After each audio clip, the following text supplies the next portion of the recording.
it's just an example. Purdue losing to Fresno State is okay. We can still win the Big Ten West. But me, Billy Napier gets fired. No, I'm just kidding. hey, really the best time of the year. I will be seated watching Red Zone for 7 hours on Sunday.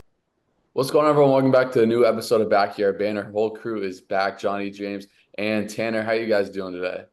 Great. Yeah, good to be back, man. What a loaded episode for the first week of August. Who would have thought? We got the trade deadline. We got fall camps starting for college football, training camps. The Hall of Fame game just happened. It's really almost that time of the year. And we're going to start with the MLB trading deadline. You could say it was underwhelming because there wasn't a Juan Soto-esque type trade. There wasn't like an S-tier player traded, but I still think a lot of teams got better. Tanner, who was your trade deadline winner? I'm going to go with the Yankees. I like the Jazz Chisholm pickup. I think Mark Leiter Jr., who they got from the Cubs, is a good bullpen piece for them. I think the Yankees were very clearly already a World Series contender, and they got better. When you take a look at the other, premier World Series contenders in the MLB, none of them really got a ton better at the trade deadline, and the Yankees did. I think they kind of took a step forward that was maybe a bigger step than those other teams like the Phillies or the Dodgers or even the Orioles. So I like what they did. I think they got better in their infield, obviously, with Chisholm. Chisholm can pretty much play anywhere, to be honest. And then that bullpen piece is huge. That lineup was already so good, so much power, so deep. And then you add in Chisholm, and that bullpen got another piece in the back end. The rotation has been good. So I like what the Yankees did. I think as of right now, I was saying the Orioles all year, but I think I'm kind of leaning towards the Yankees. Hop on, man. Not. Absolutely Yeah. not. I agree with that. And I've been saying the Yankees were over the Orioles for me. And then they took they took that jump. And we're going to probably talk about losers, but unfortunately, the Orioles up there for a loser, in my opinion. So that's just, I agree with you, Tanner. And I'm glad we're hopping on the same boat with the Yankees there. So yeah, I mean, I can talk about my winner. For me, it is the Padres. You talked about the reliever arm and as Cubs fans, we know how important it is to have a good bullpen and have good relieving arms and whatever. And they're so unpredictable, right? Because a guy like anybody, well, for example, the Cubs, Hector Neris, right? He can come in and look flawless for 10 games. And then 10 straight games, he's going to give up every lead he's got and whatever. So when you have those good reliever arms that are maybe having record years, career years, or whatever it is, you got to go get those guys. For a team like the Padres, yeah, they're not going to catch the Dodgers, right? They're probably not going to catch the Dodgers. I think they're 5 games back. So what they did to go get Jason Adam and Tanner Scott, they gave up a lot, right? So many prospects. I'm sure Johnny's happy. You lose Adam, but it's like, you get so many prospects in return. So the Padres, like Johnny had mentioned, there weren't many deals this free agency where it was like, wow, well, that is just a team-changing situation. But to add 2 really good relieving arms is so impressive for the Padres. And, I mean, Jason Adam and Tanner Scott were very good. Scott has, like, close to a 1-point ERA, and he's pitching really well. So shout out to the Padres. I think they're my winner just because relieving arms are so important, especially down the stretch. And so, yeah, go Padres, I guess. Before I get to my winner, I'm going to push back on the Yankees being World Series favorites. In that lineup, people just straight up don't pitch to Juan Soto and Aaron Judge anymore because the rest of their lineup is so unbelievably bad. Getting Jazz Chisholm helps. But when the Rays go and play the Yankees, they legitimately won't throw to Aaron Judge if there's people on base. And if they do, it's an accident. And Aaron Judge is so good, he doesn't miss mistakes. Every single time MLB posts one of Aaron Judge's home runs, it's a mistake because people are trying not to pitch to him. And Juan Soto's the best pure hitter maybe that I've ever seen. He's the way he can draw walks and get on base is historic stuff for a guy that's like literally 25 years old. Maybe I think it might be 24. But you go through the rest of the lineup.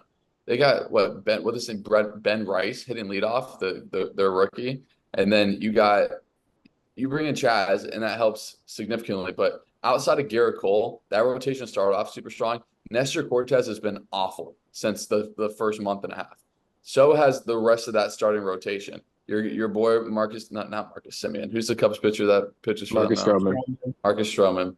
He has not been good through but right before the All-Star break and through the All-Star break. Before they went on the streak and won 5 in a row, they were losing every single series. They were being saved by a strong first month and a half, and then they were bang on average from there on. I just do not think that their lineup has enough, because in the playoffs, I would legitimately, if there's people on base, I would not pitch to Aaron Judge and Juan Soto, because you don't have to, because Gleyber Torres is coming up 2 guys behind them. And Gleyber Torres does not make me shake in my boots whatsoever. So that's me on the Yankees. Maybe I'm just a Yankee hater. I think the Astros are going to come out of the AL if they make the playoffs. I think They're back. They're they're back. so primed to just get back. But I do think getting Chaz though is huge, because it lengthens that lineup, and he's already been. And he's hooping. He's hooping. He's already been. I mean, they went into Philadelphia and swept the Phillies. Nobody does that. That is big time stuff. My winners are the 2 teams in Florida. Before I get to the Rays, I think the Marlins cleaned up at the trading deadline. Peter Bendix is their GM. He used to work for the Rays, and getting what he got for his guys was really impressive. I mean, the Padres completely sold off like 4 of their top 5 guys in their prospect pool for 2 reliever arms, and one of them, Adam, is in a rental, but the guy from the Marlins is a rental. He'll be a free agent after this year, and Padres have all the money in the world. They can resign him, but I mean, you got to kind of applaud what the Marlins did, and then obviously the Rays were the biggest sellers, but they weren't even sellers. It was a retooling. They made the most trades. So, for example, if outside looking in, before I get to the Randy trade, you trade Zach Eflin. Zach Eflin, unless the Rays were 20 games over 500, was getting traded regardless, because Jeffrey Springs came right up and took his rotation spot. And I would argue that Jeffrey Springs is a better pitcher than Zach Eflin. Zach Eflin, it seems like he gives up a home run a game, and he was great. It was biggest free agency signing in Rays history, and he was really good for the Rays. But you have Jeffrey Springs ready, and he came right away and took that rotation spot. And guess what? Next year, a guy named Shane McClanahan is going to come back and take that rotation spot. So Zach Eflin was a surplus requirement for the Rays, and they probably weren't going to pick up his team option for $18 million. So trading him and getting value, I really like. The Randy trade is the one where I don't think they got adequate value for Randy. And look, Randy has regressed every year since that World Series run, but his regressing is still being a 2020 guy. And every single team in baseball would use a 2020 guy out in left field. But if you look at it from kind of a wide view, Randy is a minus defender, and he's had a really bad year at the plate. He's been really good the last 2 months, but his arbitration next year is going to be something like $16 million. And people don't realize Randy is going to be 30, 31 the next few years. He came on late. He was like a 26, 27-year-old rookie of the year. So it hurts more because Randy was the biggest fan favorite since Evan Longoria. That's why it hurts, because Randy loved the fans. I mean, he was sitting in outfield after he got traded because he loved the fans so much. So that's what I'm going to miss about Randy. His production, you're going to miss a little bit, but not as big as a drop-off. And then the biggest trade was the Paredes trade. That one was, a little bit crazy because, everyone's like, oh, all-star third baseman, Isaac Paredes traded. And Isaac, I told James this. Isaac's a guy, he's going to hit in between 2nd and 5th in the Cubs lineup for the next 3 years. And he's going to hit 250 with 15 home runs and play an average third base. And the Cubs could use that stability. Christopher Morel did not provide that stability that the Cubs needed in that lineup. But if you're the Rays saw what I saw. Isaac had a great first month and a half, and then he greatly regressed. He was hitting over 290. His batting average now is sub 250. That's a pretty big drop off in just about a 30 to 35 game span. But he's another guy that very much benefited from playing the trot, and he's a full merchant. He has 69 home runs, all of them are to left field. And Wrigley's left field outside of Baltimore's is one of the more difficult left fields to hit it out at. And you get Morel coming to the Rays, he already has 2 home runs in 2 games. And like Isaac's a better player right now, but 2 years from now, Morel's potential, I would say, is higher than Isaac's. There's the guy. But obviously, Jason Adam, they weren't going to trade Jason Adam and or Pete Fairbanks unless they got a ridiculous package, and they got a ridiculous package for Jason Adam. You have to do that trade every day of the week. So, and the Rays have ridiculous depth at the places they traded from.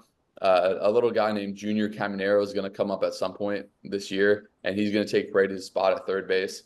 And not only that, the Rays now have the #1 farm system in baseball while still being 3.5 back of a wild card right now and setting themselves up to compete in 2025. So if you take all that from a whole, yeah, the Rays, James said that they're going to live in mediocrity. I don't think that could be more from the truth. They're number 2 or 3 in wins since 2018. They've made the playoffs 5 straight years. They made a World Series. They've won 2 divisions. So I don't think they'll be near mediocrity. I think they saw that the Orioles are the best team in the AL right now and for the next 5 years, and that we need to stack our farm system so that we can eventually compete with them. So I think this puts them in a position to still make a wild card this year and to compete in 2025 and on.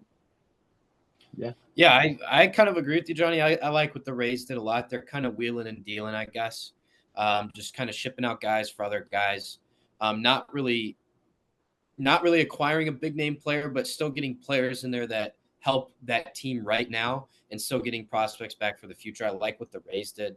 I think the Cubs did something kind of similar, not to the same extent, not as many trades, but I like Isaac Paredes. They got a bullpen arm from the Blue Jays. We'll see how he does.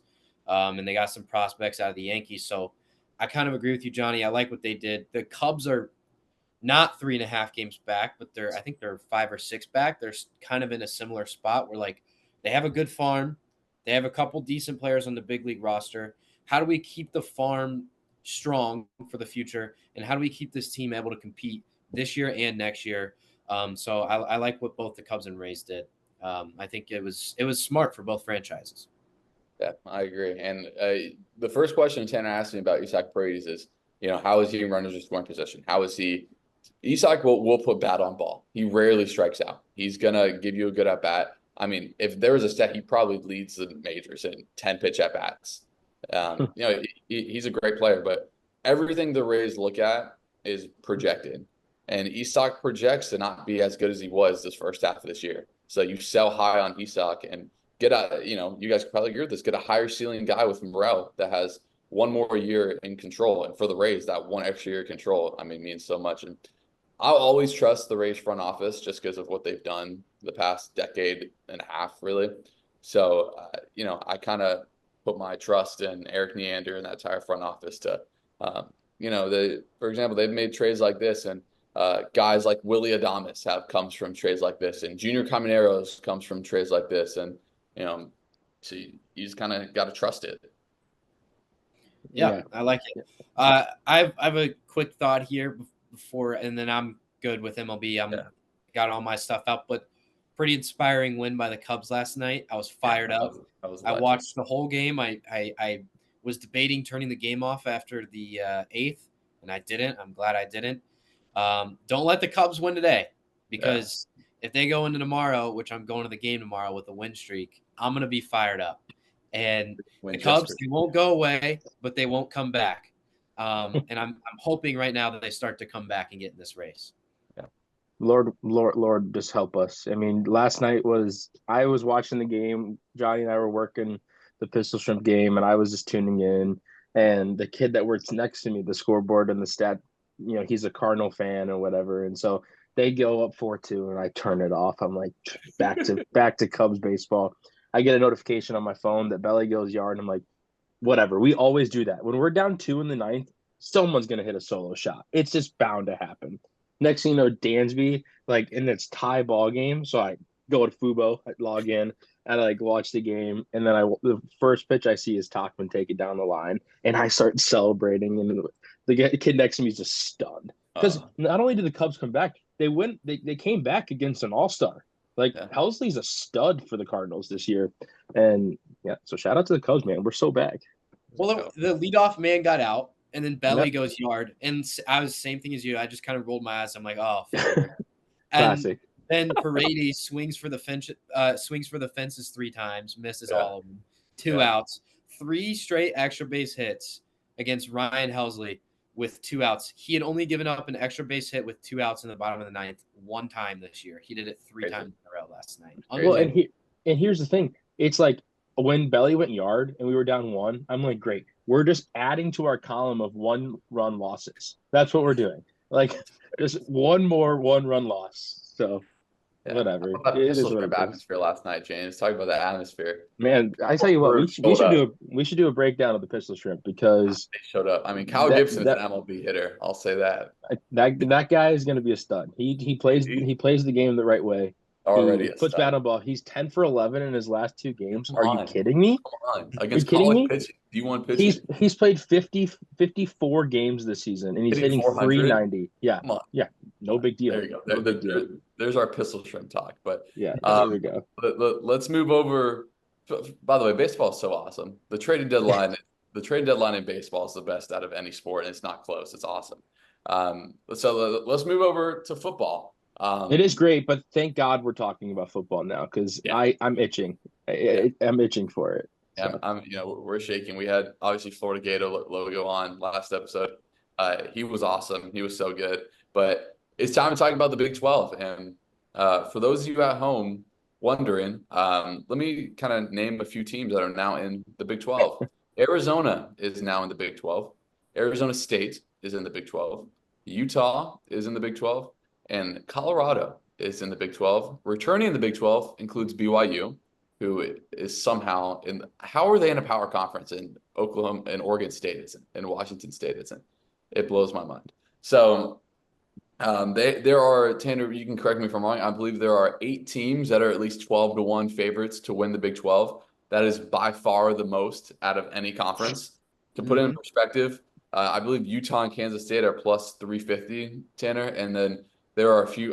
Then there's about 4 more teams in the plus 400 to plus 1,000 range. Plus 1,000 seems like a lot, but to win a conference as the 7th ranked team at plus 1,000 is pretty crazy. That's how crazy the Big 12 is. But we'll just get right into it. Tanner, you want to give us your kind of breakdown of it? Yeah, so Utah and Kansas State are kind of the 2 favorites. I think it's going to be those 2 likely to meet in the championship. I'm not saying I'm going to guarantee that or that's going to happen, but Utah's got Cam Rising. It's his 7th year of college. He's First 35 healthy. years old. I don't Healthy, understand. hopefully. And he can come back next year. That's the thing. It's another year.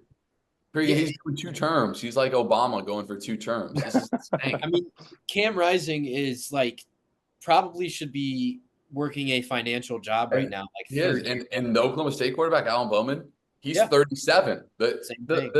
They're gonna have He's 37. they're gonna have 2 kids. He's gonna collect Social Security. Yeah. Oh my gosh. How do you have a 26-year-old playing college football? It's ridiculous. It's ridiculous. But no, Cam Rising took Utah to 2 Rose Bowls back-to-back years. Obviously tore his ACL, missed last season. Now he's back.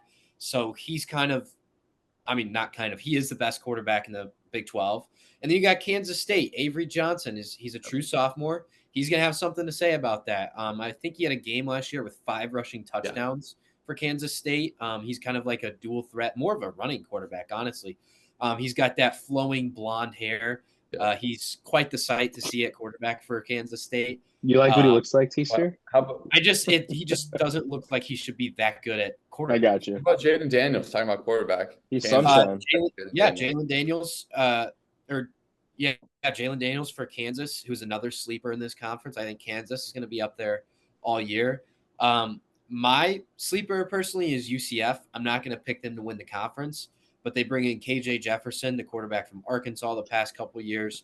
They got a stud running back in RJ Harvey. They have athletes at receiver. Their defense is athletic. I like UCF a lot. I think they are going to finish in that top 3 to 4 in the Big 12. And then the biggest sleeper for me in terms of outside of that, top half, right at that halfway point in the Big 12 is Arizona. This is a team that was top 15 last year. They lost their coach, but they bring in a new coach who brought in guys in the portal. They bring back a quarterback who was a stud last year, a receiver who is probably going to be a 1st or 2nd round draft pick in the NFL. Arizona has some dudes. I think they're plus 1,100 to win the Big 12, which is incredible value for them. So, I would say as of right now, I'm going to pick Utah and Kansas State to make the conference championship game.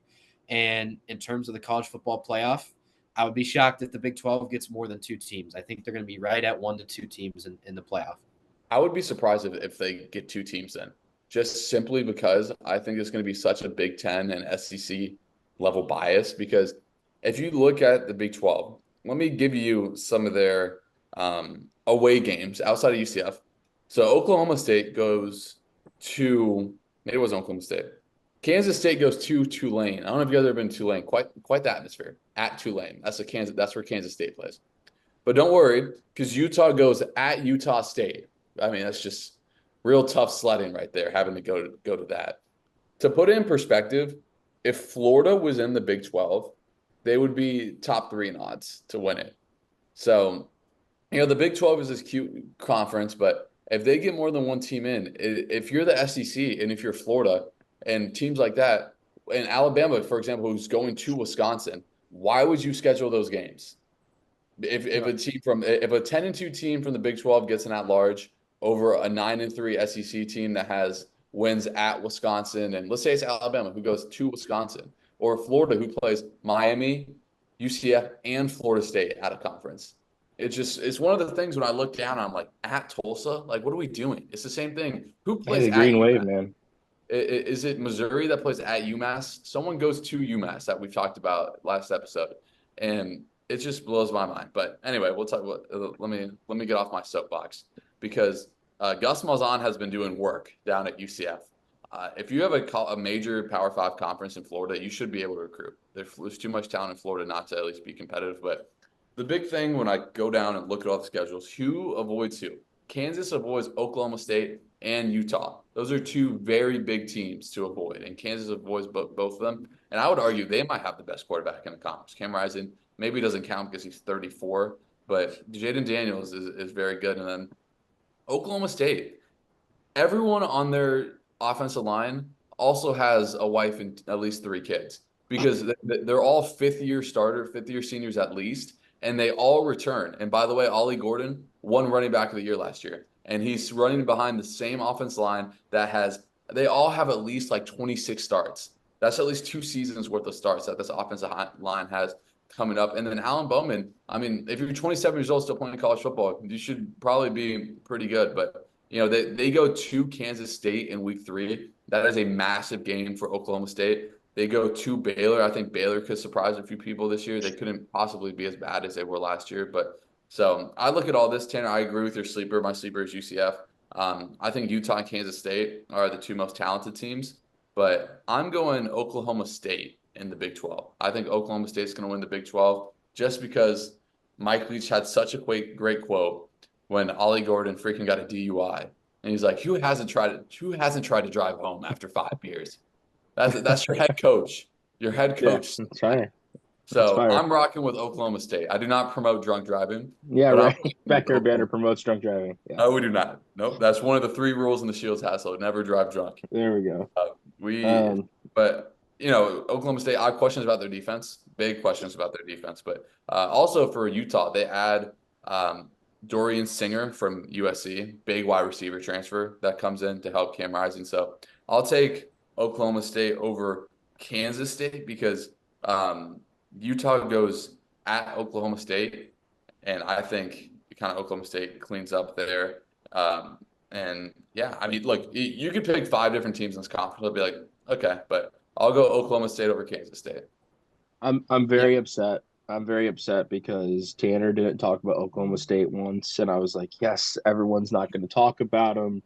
And then Johnny brings it up, so I gotta sound like I'm hopping on a bandwagon here. But watch out for the Cowboys, man. Like you said, I came with stats: 214 combined starts for their offensive line.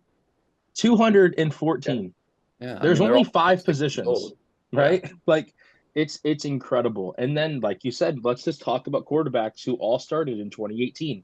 Well, Alan Bowman's one of them, right? And so he's never been unreal, but last year, I mean, he played very well. He threw for over 3,000 yards. Like he had a good season for the Cowboys, and the Cowboys were good last year. Oklahoma State was good. except they lost to South Alabama, right? They had a few losses in They there. were in the Big 12 championship. They got both Exactly. raised by Texas, but they were there. Exactly. Oh, Yeah. oh, And so, Oklahoma State, if they didn't get destroyed at UCF, they could have been in the playoff picture. Yeah. yeah, they were very good last year. A team that kind of went under the radar the entire season, and they return everything on the offense, and it's very impressive. And so I'll say this point: I'm not sleeping on Utah because Utah is going to be very good. So my prediction is whoever wins that Oklahoma State Utah game, I don't know what week it is, will win the Big 12. Week I'm 3 or not week. I'm not big on really any other team. I'm not ever gonna hop on the Kansas bandwagon. Kansas State's gonna be good. I have one sure lock, and we can talk about locks all we want, and maybe this is a terrible take, but Colorado's under over is 5.5. Let me hammer the under, please. They will win 3 games. Okay. There's no way they sniff 6. I'll tell you that. There's no way they get 6. It's too soon, right? Like it's like you're taking a cake out of the oven before it's even halfway done. Colorado will be good here in the next 5 years, but they're not ready yet. How about 42 transfers for Colorado coming in this year? Yeah. It's And like the if we're transfer like, if portal's we're, fine, but yeah, if we're talking about best quarterback, it's probably Shedeur Sanders. Is probably the best quarterback in the Big 12. He has the most pro potential, and if he had an offensive line that wasn't made of like one ply toilet paper, he would be better. But they went out and improved that this year. And look, when you have the best player on offense and the best player on defense, what they have in Shedeur Sanders and Travis Hunter, you should be competitive. But where they got dominated last year is in the trenches. And you had that cute year one that you overperformed in year one. But like I'm not going to sleep on Shedeur. I think Shedeur is a great quarterback. I think he's going to be a top 10 pick. I think him and Carson Beck, you could argue, are the two best players in college or quarterbacks in college. Sorry, yeah, Carter's calling me. I did a comment. decline them. Yeah, sorry, I Carter. one thing I didn't mention Oklahoma State, and I'm glad you guys talked about them. Yeah. But one thing I do think with Oklahoma State, I think Ollie Gordon's going to finish top 3 in the Heisman. I have a I very would strong. love to see a non-quarterback kind of be up Mhm. there in Heisman and be there. But like, I'm not going to take away from Colorado. And I think we're talking about like best quarterbacks. Shedeur, I think, is the best quarterback in the Big 12. But they went out and they tried their best to fix that offensive line. But I mean, you're bringing in guys from everywhere. You're not bringing up these guys, homegrown guys, but so it's tough. I think 3 wins might be a little harsh. I think they could get to 5 just strictly based off their talent. But I mean, yeah, I mean UCF's Hammering the under. Hammering the under. but the Big 12 is America's conference. It's gonna be a lot of fun. I agree. A lot of points, not a lot of defense. It's been the theme of the Big 12 of the past, and now you get teams like Texas out of there who actually did have a pretty good defense. Like all you're gonna see in these Big 12 games this year is points. There's not too many overwhelming defenses in this conference. I would say Utah is a good defense and Kansas State, and that's about it. It's the new Pac-12. It's the Yeah. new Yeah. Pac-12. Well, they took Yeah. half their teams, so Correct. Exactly. before we move on, And I they want to took their give play style. So Yeah. I want to give Kyle Whittingham his flowers, the Utah head coach. I think he's been there and he's built a program up basically from nothing. And they've been really a national contender for a few years now, which Utah really shouldn't be able to do. I mean, going from Urban Meyer to Kyle Whittingham, it's pretty good. Utah fans have had it good. So I want to give him his flowers. And they go to UCF the last game of the year. And mark my words, that game will be the reason why they don't make the Big 12 championship. there we But go. I like that. I like You that. heard it here first. You heard it here Yep. first. James, let's pull up the grid. While James pulls up the grid that we did, I want We're to not, shout we're not out. going to do NFC West. We don't have to. Oh, I was going to do it in the middle. Have a little stop back. I like that. from- I like from that. I like and then that. Go Yeah. down to West. Halftime. Yeah. Halftime. So before this is going to be a longer episode. So Mom, thanks for sticking with us. Bro. As I don't know if you saw the comment, but James is my mom's favorite now since he picked Florida State to win the ACC. That's just what I do. Oh shoot! Shout out! I want to give a big shout out to my sister. She sent me 30 of these grids. She listens. She's a huge sports fan, especially Tampa sports. But she made it like a program that pumped out these grids. So I have like 30 of them. I have hockey, baseball. If it was basketball season, I have basketball. But so this is a grid that she made. So shout out to Sis. Her birthday is coming up next week. So is James's. So Hey, man. so shout out to Sis. But I guess neither of us really have looked. None of us have really looked at this. So I think we're all just kind of gonna go down together and do it. So Tanner, we can start with you if you just want to rip one. Yeah. For a Heisman Trophy winner and the Bengals, give me Joe Burr. Yeah. Yeah, that's Just one out there's there. there's some easy ones on here, but I mean, like, can I go? Yeah. I'm gonna go LSU Rookie of the Year, Jamar Chase. Yeah, that'll play.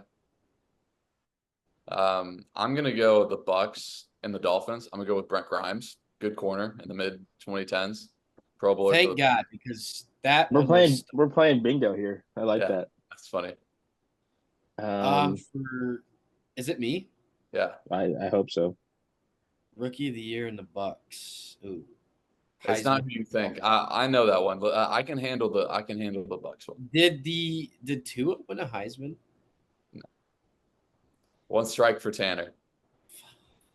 I mean, can I think I'm up, and I'm just gonna go.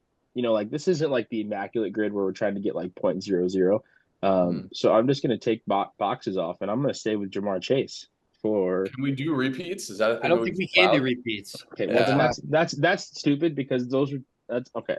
Then let me think. Um, Heisman Rookie of the Year. Hmm, that should be easy. It really should be. I guess give me a strike because I was locking in on Jamar Chase. All right. I'm gonna go Bucks Bengals. I'm gonna go with Alex Kappa. He's an O lineman that went up. Let me fact check, just double check that he plays for them. But Alex Kappa, they signed him to a pretty big deal after the Bucks won the Super Bowl. Yeah, he is. So which one's that? The Bucks Bengals. All right. Heisman Rookie of the Year. I completely missed. I completely didn't even see that on the board. But Johnny Manziel would check out for that one. Oh, facts. No way he won Rookie of the Year. Yeah, he did, didn't he? No, he was really bad. No, I'm talking like to win the Heisman as a freshman. I think that's what it's. No, like Heisman Oh, in college and then Rookie of the Year in the NFL. Oh. this is tough. This is tough. All right, let's go through this together. Okay, Who no, I'll go. I got another guess because you said I can't Oh, do repeats. I don't know it either. I'm trying to I brainstorm can't do together. repeats, but I can go LSU Bengals again, and I'm gonna go Joe Burrow. I mean, It's already on the board. Joe Burrow's already on the board. Yeah, I know, but like I didn't use them, so all right. Let's run through it. yeah. This is tough. So Heisman, let's just think about who's won the Heisman recently. Devontae Smith won the Heisman. He's not Trevor Lawrence? Did Trevor Lawrence win Rookie of the Year? I can fact check that. Thought he did because it was him or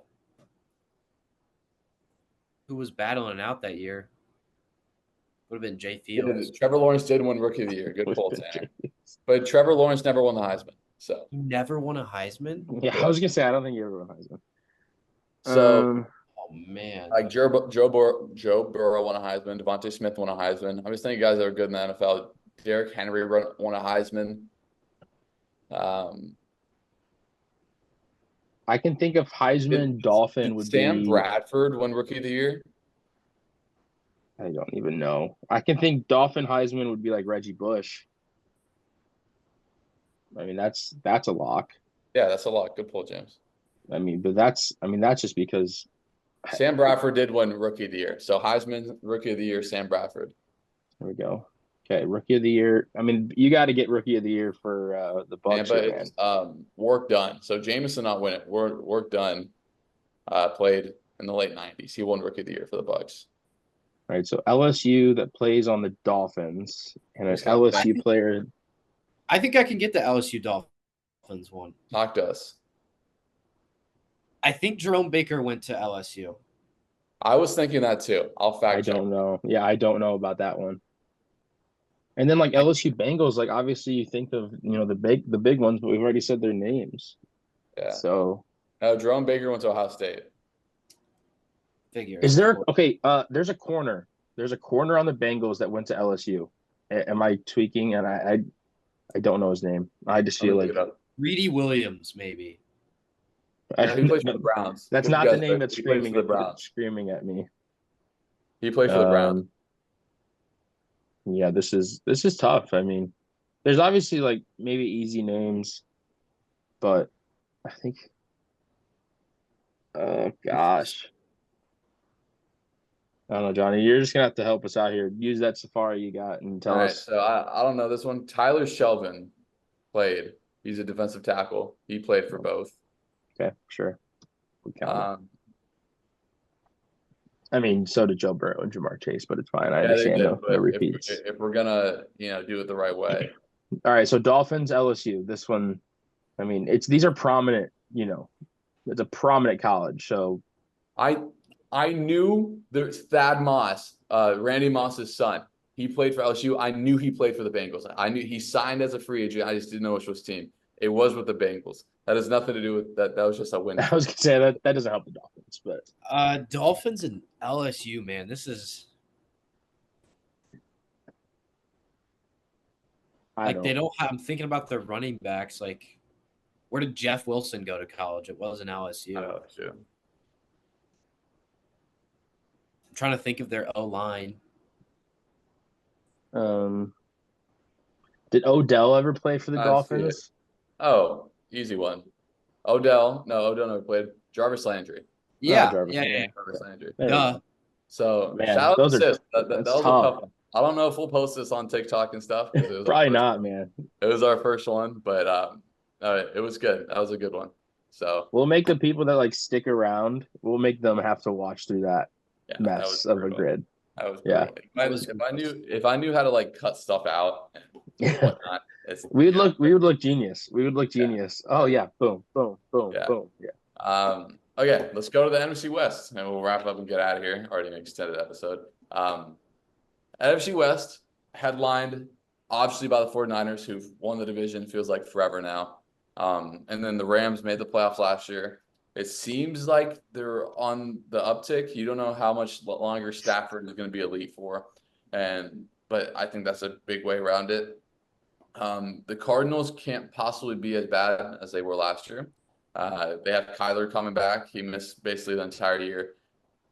They obviously draft Marvin Harrison. And then you have the Seahawks, who are kind of in that middle ground in NFL terms. They're going to win 7, 6 to 9 games and maybe sneak in the wild card. But, when Geno Smith is your quarterback, I really think you put a cap on if your team can win a Super Bowl or not. So I'm just going to rip through mine right away. I think the 49ers are going to win the division. I think they're the best team in the NFC.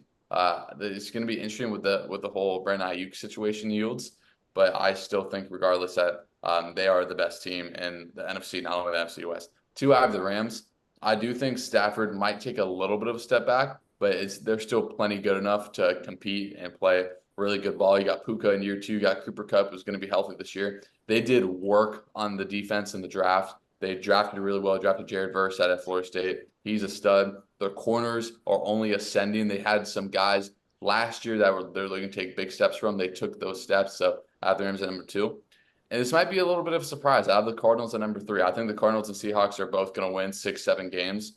I just want to be a little bit different and have the Cardinals at number 3. It's tough to put the Seahawks at 4 because their skill groups are so good. They're legit 3 deep wide receiver with guys that could be wide receiver 1s. You got Lockett, DK, and Jackson Smith and Jibba. And then you've got Kenneth Walker at running back and Noah Lockett played for the Gators. Noah Fant. Noah Locke played shooting guard for the Gators. They got Noah Fant at tight end, but Pete Carroll's gone, and you look at that defense, and I have questions on their defensive front and a little bit in their secondary. So I think they both win 6, 7 games, and I do think 49ers and Rams each make the playoffs out of this. Yeah, I'll go next here. I'm going to just start with the Niners. They're going to win 13 to 14 games. They'll win the division. Honestly, the most intriguing thing for me about the Niners right now is the Ayuk situation. I agree. But yeah, Niners winning the division. And then I'm going to go down to 4. At 4, I've got the Seahawks. I'm not a believer in Geno Smith. I think they're only going to win 6 or 7 games. Tanner, we are always so locked. I mean, I this love their skill groups. We're The just Seahawks, so wrong. not We're only just did they so lose wrong. Pete Carroll, they lost their offensive coordinator. Where did he go to? The Chicago Bears. So I think new offensive coordinator. Which means he wasn't that good. Huh? If an offensive coordinator left the team to go to the Bears, he was not that good. I mean, well, he's I'm just going kidding. to coach, I'm just he's kidding. going to coach Caleb Williams instead I'm of just Geno kidding. Smith. I'm just kidding. I'm just kidding. Yeah. I'm just kidding. But Geno, not a believer in him, not a believer in the defense. Love their skill positions. DK needs to get out of Seattle. I think they trade him at the deadline. That's how far out of it I think the Seahawks are. Not a believer in the Seahawks. Arizona Cardinals. This is one of my sleeper teams in the NFL this year. I think they're going to win 8 to 9 games. I think Kyler Murray is going to go off. I love Marvin Harrison Jr. I love their head coach. I think Coach Gannon over there, he has a great scheme. I love what he runs. The Cardinals were the most competitive 4-win team I've ever seen last year. They were constantly losing 1-score games. It was unbelievable. And that was with a very depleted roster last year. Didn't Colt McCoy start the year for them at quarterback? It was Josh Jobs, and then it was I don't even know after the that. year of Josh Dobbs. He should have won an SB. I saw him in Nashville. That was fire. But yeah, I think the Cardinals are my sleeper. I think they're going to win 8 to 9 games. I love Coach Gannon. I again could not be. I cannot be more positive on a team than I am the Cardinals right now. I think they're going in the right direction. And then the Rams, I think they'll be right there with the Cardinals at 8 to 9 wins. I don't have the Rams in the playoffs. Not a believer in their defense. They lose Aaron Donald. That is a huge loss. I know he was old, he was aging, but he was still unbelievable on the defensive line. I mean, you're talking double, triple team every play still. So talking about maybe the best. You're talking about the best defender of this generation. Yeah, I mean that. No doubt. No longer having a guy getting double and triple teamed, that completely changes that whole defense. Like you have edge rushers that are no longer going to be getting one-on-ones. You have guys on the interior no longer getting one-on-ones. It completely changes their run defense. I think the Rams suffer mightily from that loss defensively. I still think their offense is going to be really, really good, which is why I have them winning 8 to 9 games, but I do not have them making the playoffs.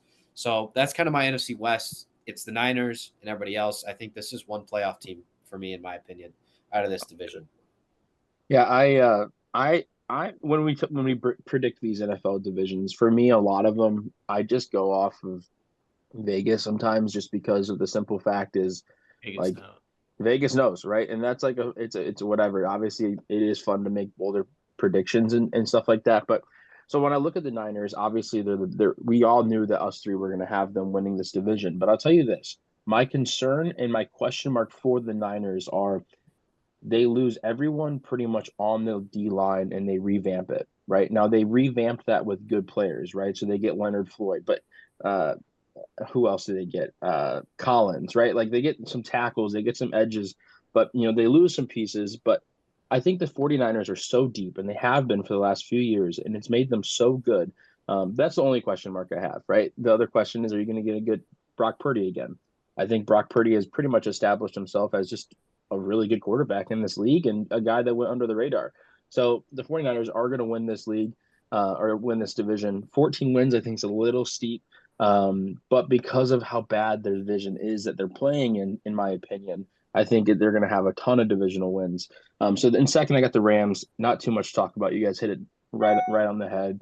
And at third, I'm going Seahawks, just because you guys might not be Geno Smith believers. I can't sit here and proudly say I am either, but I like what they like. Watching Geno throw the ball to DK is like, it's fun, right? And then my issue with the Cardinals is I hate watching Kyler Murray play football. Because he's got a gigantic head on a 5'6" body, and he's running around like it is a video game. And that's a meme, sure. It's not something new that I'm creating, but I hate watching Kyler Murray play football.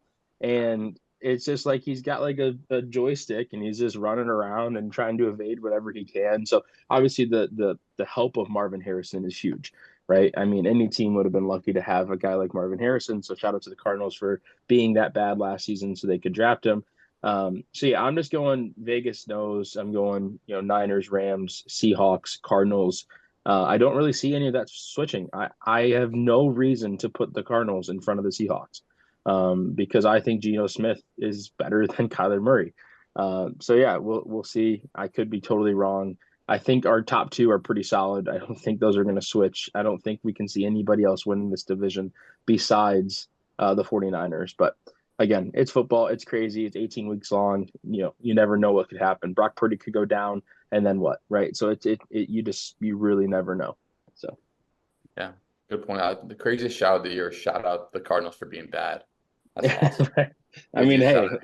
the Bears are But, bad too, and that's why we got Caleb Williams, and we got but other if you're the trash cans. 49ers, I think you got to win when Brock Purdy's still on his rookie deal, because you're going to pay him and he's going to get 50 plus million, just like every quarterback nowadays. So I do think that is crucial.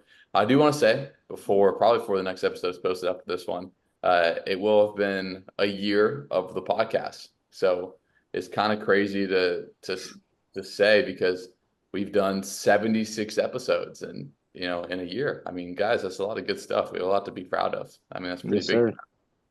Yes, sir. From filming on Zoom, filming the Candor office on Benedictine to our apartment. Yeah, man, you did it all. Big shout out to Mayo. Still, Yes, sir. none of this would be possible still without Mayo. We miss him, and then he's doing very good things at his job, by the way. If Yes, anyone's. sir. But yeah, it's crazy, and all the guests that we've had, the followers we've amassed, the things that have gone viral. Maybe we should post the grid just because it's so bad it might go viral. No, I can't do it. Can't do it. Can't do it. But I will delete it. I will delete it as soon as it posts. We won't post it. But if you guys made it this far, be sure to go get a birthday cake. Happy birthday, Backyard Banner. That's what I'm gonna do tonight. Happy birthday, Backyard Banner. Happy birthday, James. James's birthday. It's coming early next week. Jordan year. Come on, man. Go. Braun year. It's Braun year. No, man. No, come on. Anyway, if you care about Brown's number 6. That's true. That's true. USA, come on. That's true. That means Jordan's number 9 if we're going USA numbers. No, Halliburton's number 9. I love the Olympics. I've been watching the Olympics religiously. So we should do a full Olympics breakdown. I can tell you about Katie Ledecky and about the French swimmer, just a bunch of studs. But anyway, longer episode. We'll wrap it here. Very fun episode, man. These are the times we're coming up on the best season, in sports. But if you guys made it this far, thank you guys so much for watching. Leave a like, comment, subscribe, send it to someone, and we'll see you next time. See ya.